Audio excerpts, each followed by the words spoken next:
beware lang talaga sa mga nakikita nyo sa social media or sa mga ads dyan. Maraming mga nag-post dyan na sasabihin kikita ka ng ganito, kikita ka ng ganito, magbigay ka ng pera sa amin. Naku, huwag kayong maniwala sa mga yan na wala talagang mabilis na pera. Meron pa mga nag-offer ng course, hindi nila sasabihin kung ano ba yung ino-offer nila, sasabihin lang nila, kumita ko ng ganito. Ay, good morning everyone. Nakagising ko lang, ayan. Naisip kong mag-vlog para talakayin ko yung isang naisip ko na gusto ko ipaliwanag sa mga tao. So, time check tayo. It's already 3:30 in the afternoon. So, tuwing day off ko at nakikita ko na ganyan ang panahon. Maganda. Oh, clear ang skies. Malabas muna ako and I take a breath of fresh air. Alright, napakaganda ng panahon natin. Oh. Pag ganitong panahon, ang saya-saya.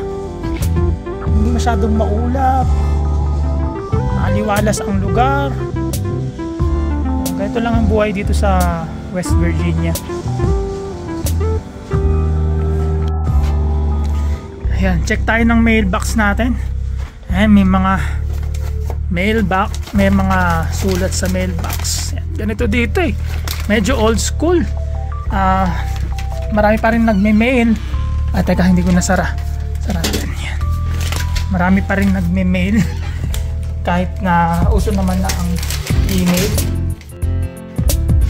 Heto, meron kaming brown rice dito para sa healthy na pamumuhay. Yan. Nagawa ko ng kape mamaya.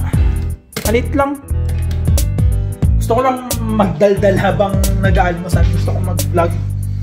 5 days off ako ngayon Walang masyadong gagawin. Medyo maaga yung gising ko. Yung asawa ko nasa work. Ito, ulam ko kakaiba. Spinach yan na may tuna, tsaka itlog, tsaka brown rice. Healthy diet tayo para sa road to abundance.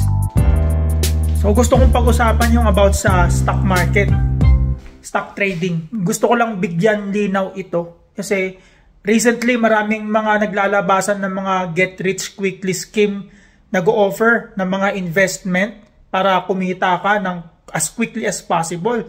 Nakakabahala yun kasi parang kapag kumagat ka sa mga ganon, madadala ka ng mag-invest ng pera at iisipin mo rin kapag narinig mo yung stock market na ito'y kabilang sa mga ganong scheme. Hindi po ito katulad sa ganon. Ito po ay isang ordinaryong buy and sell lang na platform. So ipapaliwanag ko ito dito sa aking video.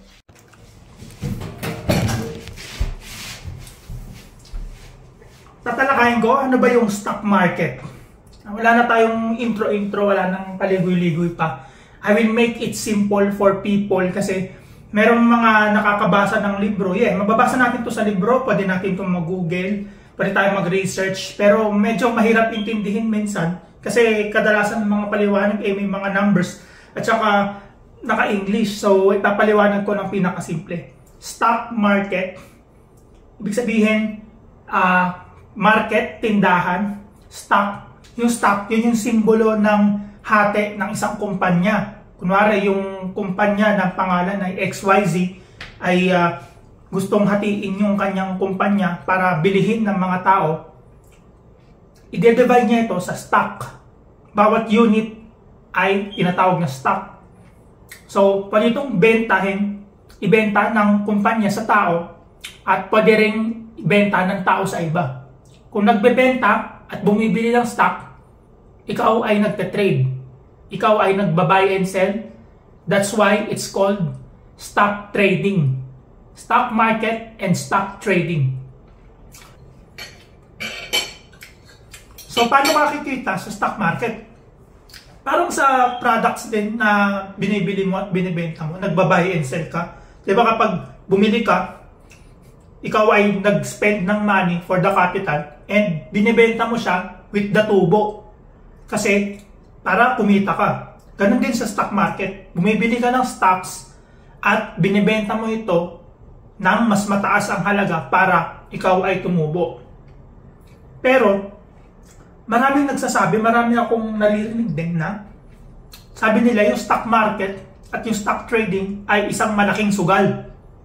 Bakit nga ba? Yes, I agree with that at some point kasi pwede mo siyang tratuhin na sugal. Parang taya.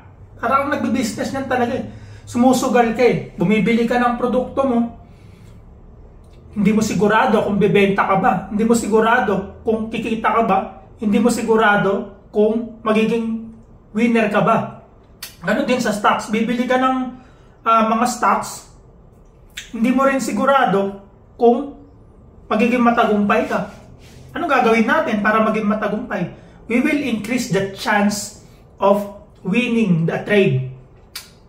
Papataasin natin yung tsansa na ikaw ay tutubo dun sa stock na binili mo. In that situation, pag pinataas mo yon, hindi mo masasabing sugal ito. Pero kung ikaw ay blindly buying and selling stocks without further knowledge, masasabi mo talagang sugal ito. Kasi nagre-rely ka lang sa chance eh. Nagre-rely ka lang sa 100% luck. So, para manalo sa stocks, sa stock market, kailangan mo i-increase yung chance na ikaw ay manalo. And para ma-increase mo, kailangan mong aralin. Mas laliman mo yung aral about stock market. So, this video is just the introduction about stock market at hindi ako magda-dive in sa mga complex nitong mga ideas. Gusto ko lang ipaliwanag sa simple terms kung ano ba ito. So, maraming mayayaman ang nalilink dito sa stock market. Pag sinabing stock market, uy, ang yaman mo, nag-stock trading ka. Sana all. Hindi ganon. Kasi parang business din, meron mga small businesses, meron ding large businesses, meron ding mga extra big businesses. Yan yung mga mayayaman. Sa stock market, kahit mababa lang ang capital mo, let's say 5,000 pesos or 25,000 pesos, makakapag-trade ka. Ikaw nga lang ay tinatawag na small, ikaw nga lang ay tinatawag na retailer. Parang sa tindahan, di ba, yung mga nagtitinda sa sari-sari store, mga retailers sila. Ganun din sa stock market, meron tayong mga maliliit na businesses. Kapag malaki rin ang capital mo, syempre, mas malaki yung kikitain mo. Ganun lang din yun. Parang business talaga. And I encourage people to study the stock market and how to trade there. Kahit na gawin lang part-time. Kasi ito yung isang magandang idea para kumita, magkaroon ng extra income. I hope this video will be an eye-opener to everyone na yung stock market, pwede mong gawing business at the tip of your fingertip na mamanipulate mo, mamamanage mo ang business na to. Just using computer. Ang technology mas maganda na. So, ang trading ng stock is all online. Although, kikita nyo sa mga libro, mga lumang libro, ang trading mainly ginagawa sa isang lugar, sa isang stock exchange market, sa isang lugar na maraming mga naka-formal, mga nakasuot ng coat and tie, mga tipong big time. Ngayon, kahit nakasuot ka ng pambahay, pwede na kasi online na lahat.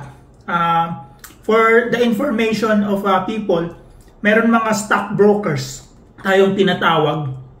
Sila yung mga nag-o-offer ng platform para sa mga tao upang magkaroon sila ng access mag-trade, makabili at makapag-sell ng stocks.